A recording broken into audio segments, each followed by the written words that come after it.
వనస్థలిపురంలో RS brothers mega shopping mall Akkineni Naga Chaitanya మరియు Sobhita గార్లచే September 26న ఘన ప్రారంభం.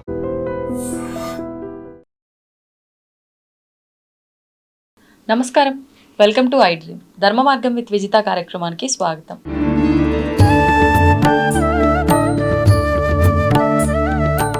నమస్కారం గురువుగారు.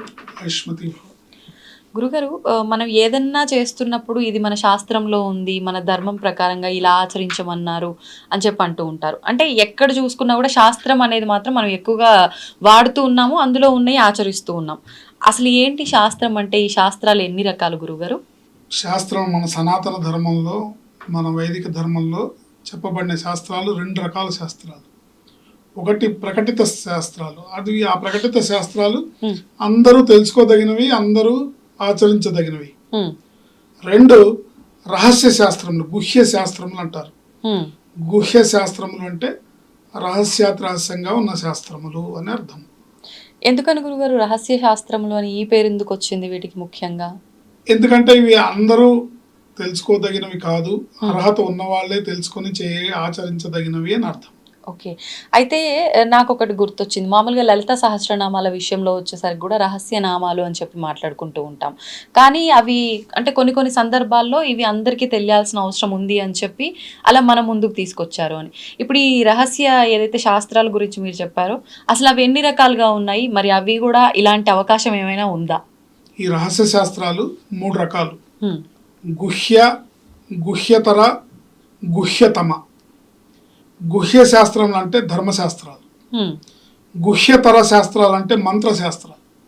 అంటే మంత్రాలు, మంత్రానుష్ఠానానికి సంబంధించిన, ఇప్పుడు ఏవైతే మహామంత్రాలు ఉంటాయో ఈ మహామంత్రాలకు సంబంధించిన శాస్త్రం ఏదైతే ఉందో, ఆమ్నాయ మందారం లాంటి శాస్త్రాలు ఉంటాయి, వీటిని గుహ్యతర శాస్త్రాలు అంటారు. అలాగే గుహ్యతమ శాస్త్రాలు, గుహ్యతమ శాస్త్రాలు అంటే బ్రహ్మ విద్య అంటారు దాన్ని. అంటే మహా ఉపదేశంతో పాటు చేసుకునే బ్రహ్మ విద్య. ఓకే, సో శ్రీ విద్య బ్రహ్మ విద్య కిందే వస్తుంది. మరి ఇప్పుడు అంటే మూడు రకాలుగా ఉన్నాయి. అసలు ఇవి ఎవరికి ఏ రకంగా ఉపయోగపడతాయి, ఎవరు ఎలా ఉపయోగించుకోవచ్చు అంటారు? ఇవి ఉపాసన సాధనకు సంబంధించిన అంశాలను గురు పరంపరలో మాత్రమే వీటిని మనం తెలుసుకోవడానికి వీలుంటుంది. అంటే ఎవరికి పడితే వాళ్ళకి చెప్పడానికి కానీ, ఎవరికి పడితే వాళ్ళు తెలుసుకోవడానికి కానీ లేదా ఆచరించడానికి కానీ కుదరదు. గురు పరంపరలో మాత్రమే, ఉపదేశ పురస్కారంగా మాత్రమే ఈ శాస్త్రాల్ని, శాస్త్ర రహస్యాల్ని, వీటిని, ఈ మంత్రాల్ని మనం తెలుసుకొని సాధనాపరంగా ఉపాసనా మార్గంలో ఉన్నవాళ్ళు మాత్రమే చేసుకోదగిన శాస్త్రాలు. ఓకే, అంటే ఇప్పుడు రహస్యనామాలు, రహస్య శాస్త్రాలు అయినప్పటికీ ఒక గురువు ద్వారా మనం తీసుకొని దాని నిష్ఠతో, నియమంతో అలా ముందుకు తీసుకెళ్ళగలిగితే మాత్రమే తెలుసుకోవాలి, లేదంటే అవసరం లేదు. అవసరం అని కాదు, మనకు అవసరం ఉన్నా తెలుసుకోవడానికి అవకాశం లేదు, అవి ఫలించదు. గురు ద్వారా వస్తే మాత్రమే అవి ఫలిస్తాయి. ఓకే, ఇప్పుడు మీకు రోడ్డు మీద ఒక సిమ్ కార్డు దొరికింది, దాన్ని ఫోన్లో వేస్తే పనిచేయదు. ఆ సిమ్ కార్డుని మీరు ఎయిర్టెల్లో ప్రాపర్గా తీసుకొని ఆ సిమ్ కార్డు మీద ఉన్న నెంబరు, మీ ఫోన్ నెంబర్ యాక్టివేషన్ చేస్తేనే అది పనిచేస్తుంది.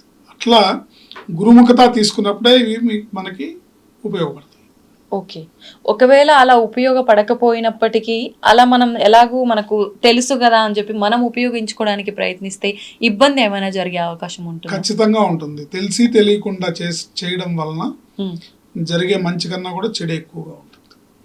ఓకే, అంటే భగవంతుడికి సంబంధించిన విషయంలో అయితే మంచి జరగాలి కానీ, అంటే తెలిసి తెలియక చేస్తున్నారు కదా. భగవంతుడికి సంబంధించిన విషయాలే అయినప్పటికీ కూడా, ఇప్పుడు కరెంట్ ఉంది, విద్యుత్ శక్తి మంచిదే, మనకు వెలుగునిస్తుంది, మీ అవసరాలన్నీ తీరుస్తుంది. కానీ అలా నేను వెళ్ళి వైర్లు పట్టుకుంటానంటే షాక్ కొడుతుంది కదా. ఖచ్చితంగా అట్లా ఆ శక్తిని కంట్రోల్ చేసే ఉపాసన, ఇది అదంతా మన దగ్గర, మెకానిజం మన దగ్గర ఉండాలి. అది ఉపదేశ పురస్కారంగా గురువుల ద్వారా మాత్రమే సంప్రాప్తిస్తుంది. అంటే ఇప్పుడు ఒకవేళ అవి గురు ఉపదేశము అవన్నీ లేదు, మామూలుగా మేమందరం తెలుసుకోవాలి అని అంటే ఈ మూడిట్లో అసలు దేనికి సంబంధించి ఉంటుంది అని అంటే ఏమైనా చిన్న అవగాహన ఇవ్వగలుగుతారా గురుగారు? దేనికి సంబంధించినవి అంటే, ఈ రహస్య శాస్త్రాలకు ఆ పేరు ఎందుకు వచ్చింది అని అంటే కనుక, ఈ రహస్య శాస్త్రాలు పైకి నామాలుగా కనపడినా కూడా ఆ నామంలో ధర్మశాస్త్ర, మంత్రశాస్త్ర, తత్వశాస్త్ర విశేషాలు నిక్షిప్తమై ఉంటాయి. ఉమ్, ఆ కారణాన వీటిని రహస్య శాస్త్రములు. అలాగే బుద్ధికి ఇంద్రియాలకి అందని దివ్యశక్తి ఉన్న కారణాన అవి రహస్య శాస్త్రాలు. అంటే మన బుద్ధికి కానీ మన ఇంద్రియాలకు కానీ అందని దివ్యశక్తి ఆ నామాల్లో ఉంటుంది కాబట్టే వాటిని రహస్య శాస్త్రం అన్నారు. ఉమ్, ఉమ్. లలితా సహస్రనామ స్తోత్రం దీని కిందే వస్తుంది, ఇందులోకే వస్తుంది. ఇందులోకి వస్తుంది. ఓ, కానీ మనకు అన్నిటికీ ఎగ్జంప్షన్ ఉంది, లలితకి మాత్రం వీటన్నిటితో పోలిస్తే. ఎగ్జామ్షన్ అంటే కలికాలం కాబట్టి ఇప్పుడు ఆ కలియుగం అందరూ పాటిస్తున్నారు కాబట్టి కనీసం చదివే దాంట్లో కొంత తెలుసుకొని చేస్తారనే ప్రయత్నంలోనే నేను ఇవన్నీ చెప్పడం జరుగుతుంది. ఓకే. కొంత తెలుసుకొని జాగ్రత్తగా భక్తితో చేసుకుంటే, శ్రద్ధాభక్తులతో నియమనిష్టలతో చేసుకుంటే సత్ఫలితాలను పొందుతారనే ఉద్దేశంతో చెప్తున్నాను. గురుగారు, ఇప్పుడు లలితా సహస్రనామాలకు కూడా ఎంతో మంది భాష్యకర్తలు ఉన్నారని అంటూ ఉంటారు. నిజంగా ఉన్నారా? అసలు ఎవరెవరు ఆ భాష్యకర్తలు? ముఖ్యంగా అందులో ప్రసిద్ధి చెందిన వారు కూడా కొంతమంది ఉంటారు కదా, వాళ్ళ గురించి కూడా ఒకసారి. లలితా సహస్రనామ స్తోత్రానికి భాష్యకర్తలు 7 ఉన్నారు. 7. కానీ అందులో ప్రసిద్ధంగా సాక్షాత్తు అమ్మవారే తన సహస్రనామాలకి భాష్యాన్ని రాయమని ఆదేశించి ఆయనతో రాయించుకుంది భాస్కర్ రాయలు వారు. భాస్కర్ రాయలు అనే వారితో అమ్మవారు ఈ భాష్యాన్ని రాయించుకుంది. తన ఆదేశం ఆయనకి కల్లో కనపడి, నువ్వు ఈ లలితా సహస్రనామ స్తోత్రాలకి భాష్యాన్ని రాయాలి అని చెప్పాను. అంటే అది చాలా పెద్ద కథ ఉంది. ఆయన క్లుప్తంగా ఆయన అమ్మవారికే నేను నాకు ఇప్పుడు కుదరదు, నాకు చాలా ఇబ్బందుల్లో ఉన్నా, నేను ఇప్పుడు ఈ భాష్యాన్ని నేను రాయలేను అని అంటే, ఏమిటి నీ ఇబ్బందులు అంటే, నాకు చాలా అప్పులు ఉన్నాయి, నేను అప్పుల వాళ్ళతో ఇబ్బంది పడుతున్నాను, అందువల్ల నాకు మనస్థిమితం లేదు, అందుకని రాయలేనంటే ఆయన అప్పులన్నింటినీ అమ్మవారు తీర్చి రసీదులో ఆయన టేబుల్ మీద పెట్టి ఇప్పుడు రాయని చెప్పింది. అంటే ఆయనకు తెలుసా ముందే అమ్మవారే ఇలా రాయమంటుందని? స్వప్నంలో. Okay okay.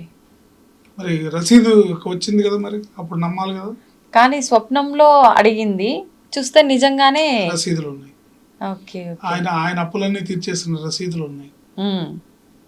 అంటే ఇలాంటి వాళ్ళనే కారణ జన్ములు అని అనొచ్చేమో కదా గురువు? 100% కారణ జన్ములే. లేకపోతే అమ్మవారు ఆయన్ని ఎంచుకొని నువ్వు ఈ లలితా సహస్రనామ స్తోత్రానికి భాష్యాన్ని రాయాలని ఆదేశించడం అనేది మరి ఆయన జన్మ రాహిత్యమే కదా. ధన్యవాదాలు గురుగారు. ఆయుష్మతి భవ. తవ్వండి, తవ్వుతూనే శివలింగం సరే దాన్ని అట్లా కప్పేసేయండి, చూపించదండి. మూర్తి పూజ కాదు, సాక్షాత్ బ్రజేంద్ర నందన భగవాన్ ఉన్నారు మూర్తిలో. ఏమీ ఆశించకుండా ఆరాధించే వాళ్ళు కూడా ఉన్నారా ప్రభుజీ? నిజమైన భక్తి అంటే మనకు తెలియదు కాబట్టి